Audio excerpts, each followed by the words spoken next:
بسم اللہ الرحمن الرحیم۔ ناظرین محترم، السلام علیکم ورحمۃ اللہ وبرکاتہ۔ اللہ سبحانہ و تعالیٰ کی طرف سے آپ سب پر رحمتیں اور برکتیں نازل ہوں۔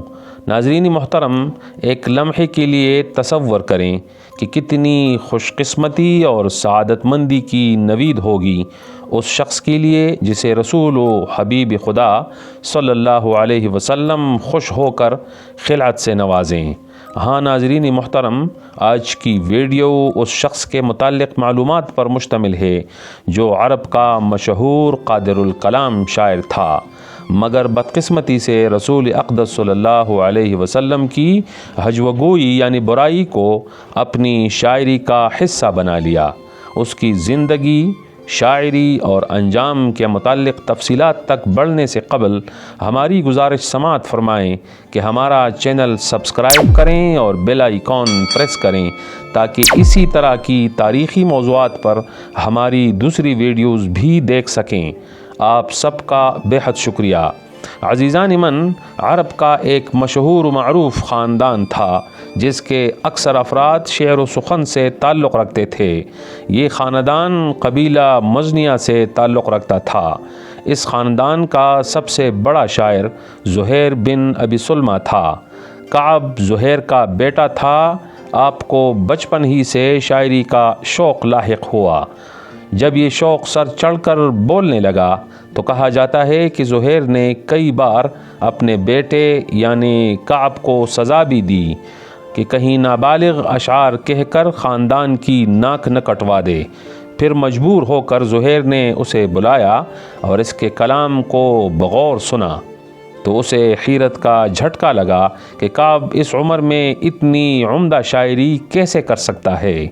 پھر اس نے کعب کی تربیت کی تو کعب کی شاعری کو 4 چاند لگ گئے اور بالآخر وہ دن بھی آ گیا جب کعب کے اشعار آب زر سے لکھوا کر خانہ خدا پر لٹکا دیے گئے۔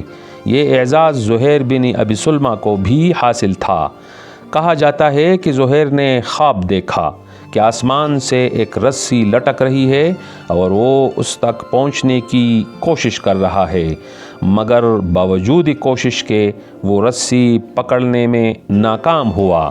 چونکہ زہیر ایک صالح فطرت اور حق شناس شخص تھا، اس لیے اس نے خواب کی تعبیر کچھ اس طرح نکالی کہ ضرور کوئی حق پرست پیدا ہونے والا ہے جس کی اطاعت میں بھلائی ہے اور یہ کہ میں اس کے زمانے کو نہیں پا سکتا۔ اسی لیے اس نے اپنے بیٹوں کو وصیت کی کہ میرے مرنے کے بعد اگر کوئی حق پرست نبی پیدا ہو جائے تو جا کر اس کی بیعت کر لینا۔ چنانچہ جب آن حضرت صلی اللہ علیہ وسلم مبعوث ہوئے اور کئی سال بعد رسول اکرم صلی اللہ علیہ وسلم کی صداقت و حقانیت کے چرچے عرب کے قرب و جوار میں پھیلنے لگے تو ان دونوں بھائیوں یعنی کعب اور بحیر نے مشورہ کر لیا کہ وہ رسول اکرم صلی اللہ علیہ وسلم کے پاس مدینے چل کر دیکھ لیں کہ یہ کیسا نبی ہے۔ لہٰذا دونوں مدینے چلے گئے۔ کعب کی بدقسمتی دیکھیے کہ مدینہ کے قریب ابرق الغراف نامی مقام پر کعب نے بحیر سے کہا کہ وہ یعنی بحیر مدینہ چلا جائے اور میں یہاں انتظار کر رہا ہوں۔ بحیر کعب کے بنسبت زیادہ صالح فطرت تھا، لہٰذا وہ جا کر رسول اقدس صلی اللہ علیہ وسلم کی تعلیمات سے متاثر ہو کر مسلمان ہو گیا۔ اس کی اطلاع جب کعب کو پہنچی تو سیخ پا ہو گئے اور اپنے اشعار میں بحیر کو خوب کوسا۔ ساتھ ہی رسول اکرم صلی اللہ علیہ وسلم اور صحابہ کی ہجوگوئی بھی کی۔ بحیر نے کعب کو کئی خطوط بھیج کر سمجھانے کی کوشش کی، مگر کعب کو تو ضد اور ہٹ درمی نے گمراہ کر دیا تھا اور وہ کوئی بھی موقع جانے نہ دیتا جس میں وہ صحابہ اور صحابیات پر طعن و تشنیع نہ کرتا۔ اس نے بحیر کو متنبہ کیا کہ تمہیں کس چیز نے تمہارے باپ دادا کی دین سے دور کر کے ایک نئے دین اپنانے پر مجبور کر دیا۔ ضرور ابو بکر نے تمہیں وہ پیالہ پلایا ہے اور اس کی تابعداری اس نے کی ہے جو نعوذ باللہ جنات سے رائے لیتا ہے، یعنی رسول اللہ صلی اللہ علیہ وسلم۔ یہ اور اس طرح کے کئی اشعار جب رسول خدا تک پہنچے تو رسول خدا صلی اللہ علیہ وسلم نے کئی دوسرے اشخاص کے ساتھ ساتھ کعب کو بھی ہلاک کرنے کا حکم صادر فرمایا، اور فرمایا کہ اگر کعب خانہ خدا کے غلاف بھی پکڑ لے تب بھی اسے قتل کر دینا۔ کعب اپنی بدنصیبی لے کر مسلمانوں سے چھپتا پھرتا رہا، کبھی کسی کے ہاں امان طلب کرتا اور کبھی کسی کے ہاں، مگر جب اس پر زمین تنگ ہو گئی اور وہ سمجھ گیا کہ سارے عرب میں اس کے لیے کوئی جائے پناہ نہیں رہی تو اس نے فیصلہ کر لیا کہ رسول اقدس صلی اللہ علیہ وسلم کی خدمت میں حاضر ہو کر توبہ کروں اور ایمان لے آؤں۔ چنانچہ فتح مکہ سے پہلے اور غزوہ طائف کے بعد آپ مدینے چلے آئے اور قبیلہ جوہینہ کے کسی شخص کے ہاں پناہ لے لی۔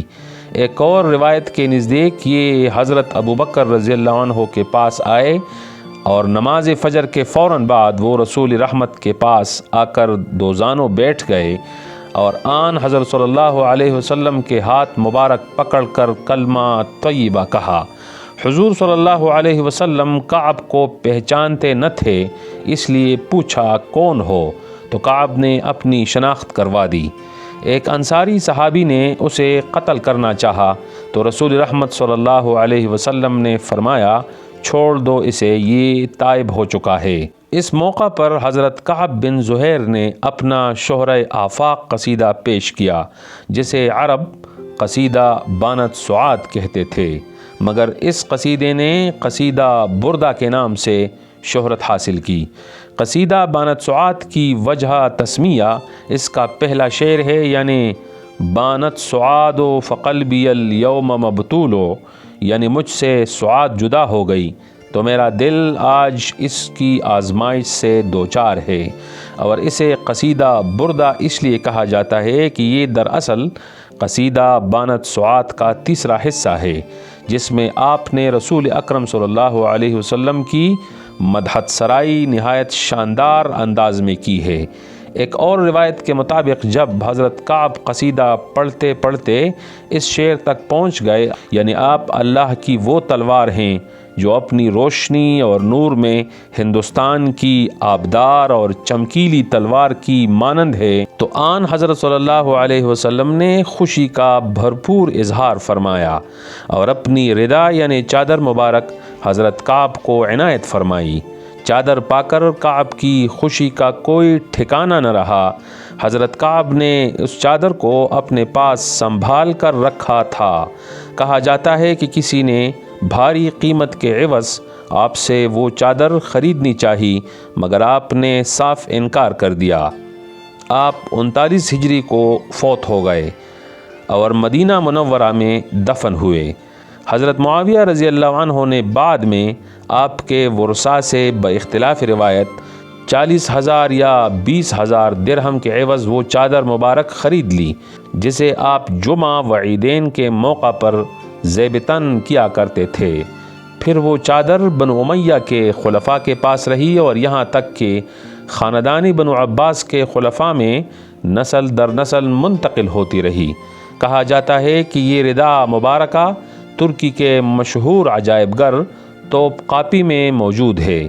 قصیدہ بردہ کی طرز پر کئی اور قصیدے بھی تحریر کیے گئے، جن میں علامہ بوصیری رحمۃ اللہ علیہ کا قصیدہ بہت مشہور ہوا، مگر اصل قصیدہ بردہ شریف یہی حضرت کعب بن زہیر کا ہے، جس پر آن حضرت صلی اللہ علیہ وسلم کی طرف سے آپ کو خلعت سے نوازا گیا اور آپ دنیا کے خوش نصیب افراد میں سے قرار پائے۔ اللہم صل وسلم دائما ابدا علی حبیبک خیر الخلق کلہم۔ تو ناظرین، کیسی لگی آج کی داستان؟ اپنی قیمتی آراء رقم کر کے ہمارا حوصلہ بڑھائیں، اور ویڈیو پسند آئے تو لائک ضرور کریں۔ انشاءاللہ ایک اور ویڈیو کے ساتھ جلد حاضر ہوں گے، تب تک کے لیے خدا حافظ۔